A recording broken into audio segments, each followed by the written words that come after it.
Friends, welcome to my channel. तो आज हम पढ़ेंगे फार्माकोथेरापेutiक्स में अल्जाइमर डिसीज़ के बारे में, जो कि सेंट्रल नर्वस सिस्टम की थर्ड डिसीज़ है। आप अपने सिलेबस में देखिएगा तो उसमें थर्ड नंबर पे अल्जाइमर डिसीज़ दिखेगी। तो इसके बारे में हम पूरा इसकी इटियोपैथोजेनेसिस, क्लिनिकल मैनिफेस्टेशन, इसके टाइप्स, ये सारी चीज़ें हम पढ़ेंगे। तो फर्स्ट है, इसकी डेफिनेशन से स्टार्ट करते हैं कि अल्जाइमर डिसीज़ होती क्या है।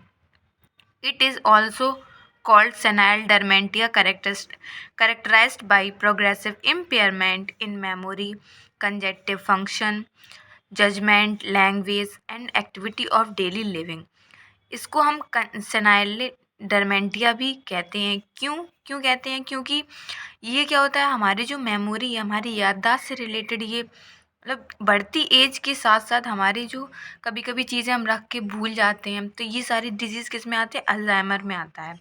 तो नॉर्मल अगर हम भूल जाते तो वो कोई बात नहीं, लेकिन ये लगातार किसी पर्सन के साथ हो रहा है तो समझो उसको अल्जाइमर डिसीज़ है। उसमें जो फंक्शन होते हैं इम्पेयरमेंट हो जाती है, धीरे धीरे मतलब बिगड़ने लगते हैं। ठीक है, उसके साथ साथ हम बोलने में भी दिक्कत होती है, सोचने समझने की कैपेसिटी खो देते हैं। तो ये सारी जो सिम्टम्स हैं वो अल्जाइमर डिसीज़ के हैं, जो कि धीरे धीरे फैलती है। ये 3 तरीके की होती है।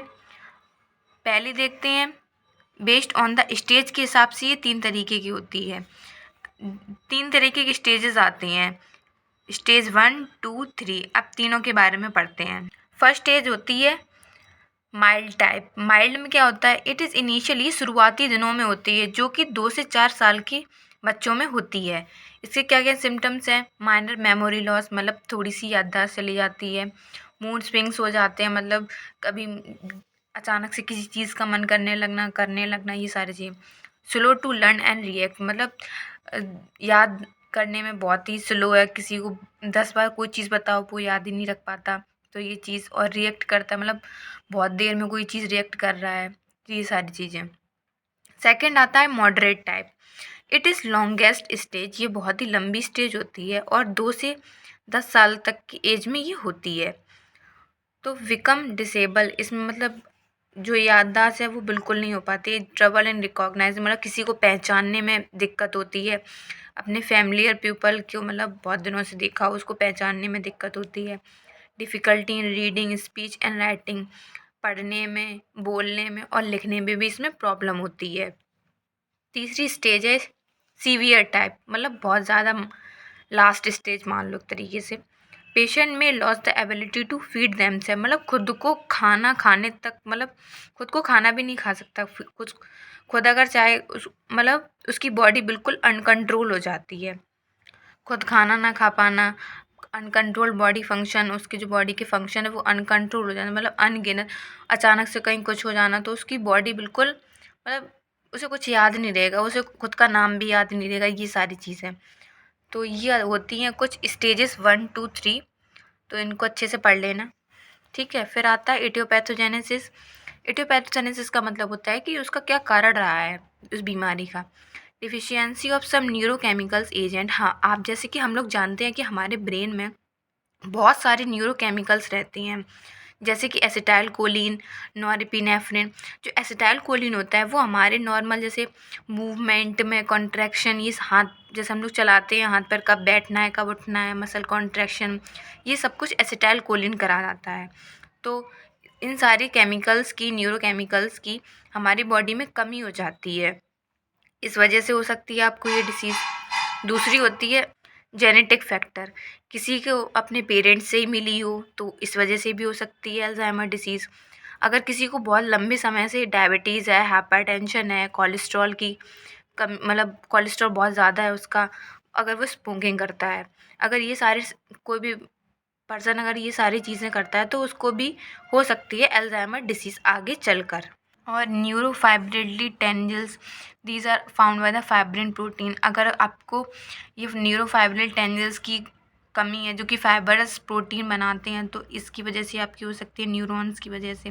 ठीक है, beta amylated protein, these are deposition of protein like substance reduce brain volume. ये हमारे ब्रेन में मतलब डिपॉजिट हो जाता है बीटा एमाइलेटेड प्रोटीन, जिसकी वजह से भी हमारी याददाश्त चली जा सकती है, हमको अल्जाइमर हो सकता है।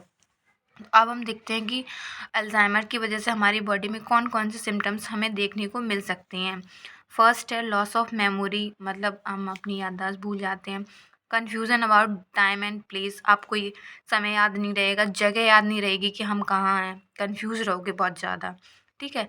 Asking the same question repeatedly, एक क्वेश्चन बार बार पूछ के रह जाओगे, बता दिया फिर भी पूछ रहे हो, तो अल्ज़ाइमर का ये सिम्टम्स होता है। गेटिंग लॉस्ट और वेंडरिंग, आप खुद में ही खोए हुए रहोगे, ये सारी चीज़ें। इनएबिलिटी टू स्लीप, सोने में बहुत ही दिक्कत होगी। पर्सनैलिटी एंड बिहेवियर चेंजेस, उसकी पर्सनैलिटी चेंज होगी, उसकी जो आदतें हैं वो चेंज होगी, उसका बिहेवियर ही पूरा चेंज हो जाएगा। तो ये सारे सिम्टम्स होते हैं अल्ज़ाइमर डिसीज़ के। फिर हम पढ़ते हैं non pharmacological management. Such medicines medical condition date make Alzheimer symptoms must be avoided. कुछ मेडिकल कंडीशंस ने बताया है कि जैसे अल्ज़ाइमर सिम्टम्स अगर किसी को दिख रहे हैं तो उसको अवॉइड करना चाहिए। ये नहीं है कि उसको, मतलब उसको अब पता है आपको उसको डिज़ीज़ हो गई है ये वाली, तो उसको अवॉइड करना चाहिए। अगर वो कोई चीज़ बार बार पूछ रहा है तो ज़रूरी नहीं है उसको बार बार बताएं, तो उसको अवॉइड करना चाहिए। For example alcohol, sedative and other medications, ये सारी चीज़ें। ठीक है। फिर हम पढ़ते हैं फार्माकोलॉजिकल मैनेजमेंट। इसमें फर्स्ट देते हैं कोलिनोस्टेरेज इनहिबिटर। ये क्या करता है, जो एसिटाइल कोलिन है उसको और ज़्यादा बनने देता है। जो कोलिनोस्टेरेज इनहिबिटर होता है, वो कोलिनोस्टेरेज क्या करता है कि हमारे जो एसिटाइल कोलिन है उसको डिग्रेडेड करता है, तो उसको इनहिबिट करेगा, जिसकी वजह से एसिटाइल कोलिन और ज़्यादा बने। तो उसकी मेडिसिन आती है डोनिपिजिल, तो ये देते हैं हम उसको। ठीक है। ग्लूटामेटर्जिक एजेंट देते हैं एन मिथाइल डी एस्पार्टेट। ये मेडिसिन हम यूज़ करते हैं अल्ज़ाइमर डिसीज़ में। आई होप आपको वीडियो अच्छी लगी हो। अगर वीडियो अच्छी लगी हो तो like, comment and share, subscribe to my channel. Thank you for watching this video. Take care.